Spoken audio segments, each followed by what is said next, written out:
सड़कों पर घूम रहे और सड़कों के बीचों बीच बैठे मवेशियों से आए दिन सड़क दुर्घटनाएं हो रही हैं।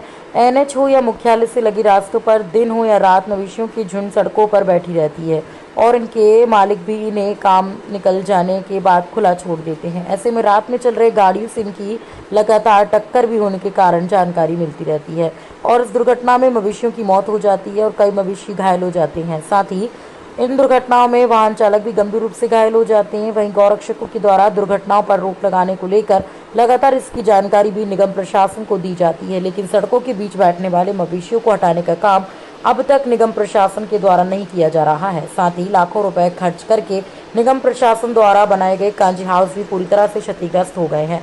कांजी हाउस में एक भी गायों को नहीं रखा गया। ऐसे में अब सवाल यही उठता है कि आखिर सड़कों पर बैठे मवेशियों को हटाकर कैसे व्यवस्थित की जाएगी और आए दिन सड़कों पर बैठे मवेशियों के चलते होने की वाली घटनाओं पर कैसे रोक लगाई जाएगी। वहीं प्रदेश भर में सड़कों पर बैठे मवेशियों से लगातार हो रही घटनाओं को लेकर भाजपा प्रदेश अध्यक्ष ने चिंता जाहिर की है और कहा है कि जल्द इस पर कोई ठोस निर्णय लिया जाएगा और प्रदेश के मुख्यमंत्री से जल्द चर्चा करके खुले में घूम रहे मवेशियों पर कैसे नियंत्रण किया जाए इस पर विचार किया जाएगा और एक योजना भी तैयार की जाएगी ताकि सड़कों पर बैठे मवेशियों से होने वाली सड़क दुर्घटनाओं पर जल्द रोक लगाई जा सके।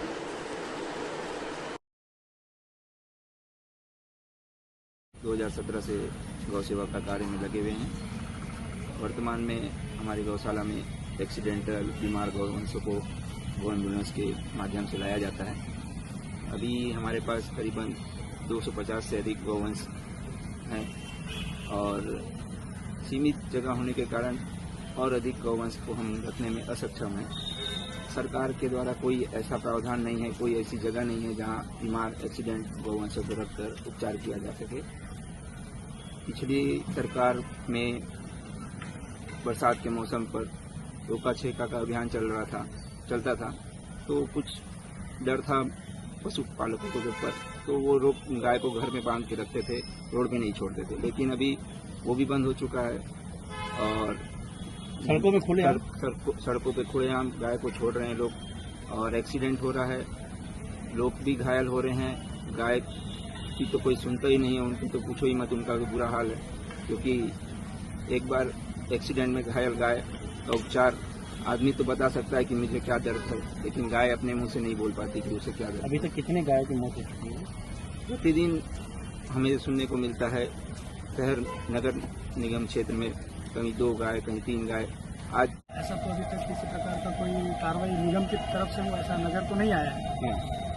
और जैसा कि आप सभी देखते होंगे हमारे बजरंगियों की द्वारा जितने भी गौवंश का एक्सीडेंट हो या फिर किसी प्रकार का बीमार हो तो उनका रेस्क्यू हैप्पी कामधेनु गौशाला के सहयोग से और हमारे बजरंगियों के सहयोग से उसको रेस्क्यू करके उचित उपचार के लिए गौशाला भेजा जाता है। अभी क्या क्या स्थिति जिले में? अभी जगह जगह तो गाय है, आप सभी जान रहे इस चीजों को। और हम लोगों ने अभी कुछ समय पहले ज्ञापन भी दिया हुआ था कि इस प्रकार की जो दुर्घटनाएं हो रही है इसके लिए प्रशासन की तरफ से कुछ सहयोग किया जाए या फिर किसी प्रकार का कुछ कार्रवाई किया जाए। सड़क दुर्घटना में सबसे बड़ा कारण ये भी मानते हैं? हाँ जी बिल्कुल। ये तो आप सभी जान रहे हैं कि सड़क दुर्घटना में क्योंकि गौवंश जो होते हैं सड़कों के बीच में बाकी बैठ जाती है। कई बार ऐसा होता है कि रात के समय में लोग देख नहीं पाते या किसी कारणवश वहाँ से उनके साथ टक्कर हो जाती है जिससे आम जनता को भी मतलब हानि हो रही है। क्या होना चाहिए इसके लिए? तो मैं यही कहना चाहूँगा कि प्रशासन की तरफ से जो ऐसे खुले में गौवंश घूम रहे उनको हटाने का या फिर जो उसके मालिक है जो उनको ऐसे ही छोड़ देते हैं आवारा पशु के जैसे, उनके ऊपर भी एक हाथ पर कार्रवाई हो।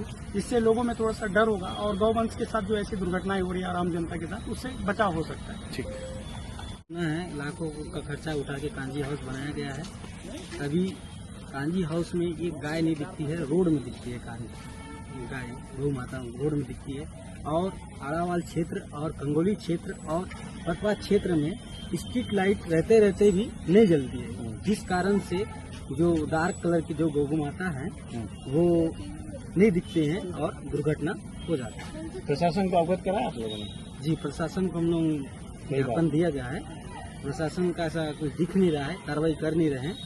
उनको कार्रवाई करना चाहिए, लेकिन घटनाएं बढ़ रही है। और स्थानीय प्रशासन के हिसाब से नगर निगम क्षेत्र के अंतर्गत नगर निगम है, नगर पालिका और नगर पंचायत में, और स्थानीय रूप से पहले भी और जो उनको आवारा पशु तो नहीं कहूँगा, लेकिन जो खुले में घूम के छोड़ देते हैं, थोड़ा सा मेरा आग्रह भी रहेगा कि जैसे जो दुधारू गाय हैं और जो जिनकी वो गाय हैं उनको फिर वो अपने व्यवस्थित करें। ऐसा नहीं है कि दूध और अन्य वो करके फिर वो छोड़ दें तो फिर पूरे शहर में और पूरे सब जगह विचलित करते रहते हैं। निश्चित रूप से इसमें दुर्घटना भी होती है, लेकिन इस पर कोई जल्दी से ठोस कदम इस पर उठाने के लिए मैं माननीय मंत्री जी से भी बात करूंगा स्थानीय स्तर पर, और जो प्रशासनिक स्तर पर निश्चित रूप से इस पर चिंता व्यक्त करते हुए और इसके लिए अच्छे से कोई व्यवस्था इसको निर्भुत की जाएगी।